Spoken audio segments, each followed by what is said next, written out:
Grabe ang feels na hatid ni Billy Crawford sa madlang people matapos siyang bumalik sa entablado ng It's Showtime. Nakiselebrate kasi siya sa ika-16th anniversary ng Noontime Show. Sa October 31 episode, muling nagpakita si Billy sa mga dati niyang kasamahan at agad itong naging throwback party ng saya at emosyon.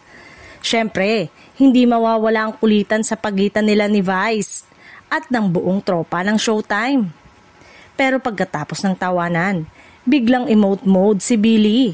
Napatunayan nyo naman ano ang ibig sabihin ng kapamilya.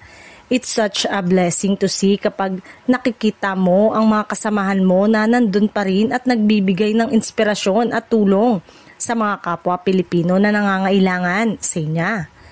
Ramdam na ramdam ng lahat ang sincerity ni Billy habang inaalala niya ang mga taon na kasama niya ang programa.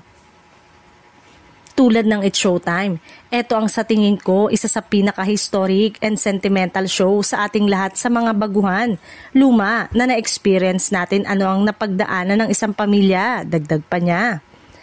Nag-away, nagkawatak-watak pero sa dulo, nagwawagi maliban sa Diyos ay nagmamahal sa isa't isa, patuloy niya. Kasunod niyan ay ang mensahe niya na puno ng pagmamahal at pasasalamat. My message to you guys is to be strong. Alam nyo na yung the rest pero mahal na mahal ko kayong lahat. Vice, lahat ng nandito, mahal na mahal ko kayo, pamilya ko kayo, anya pa. Si Billy ay naging isa sa mga OG host ng It's Showtime mula 2011 hanggang 2018.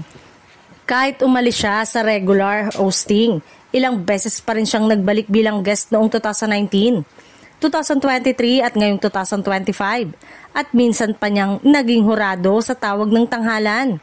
Marami tuloy ang nagsasabi na malaki ang posibilidad na muling makabalik si Billy sa Noontime Show, lalo pa at napapadalas ang pagbisita nito sa nasabing programa.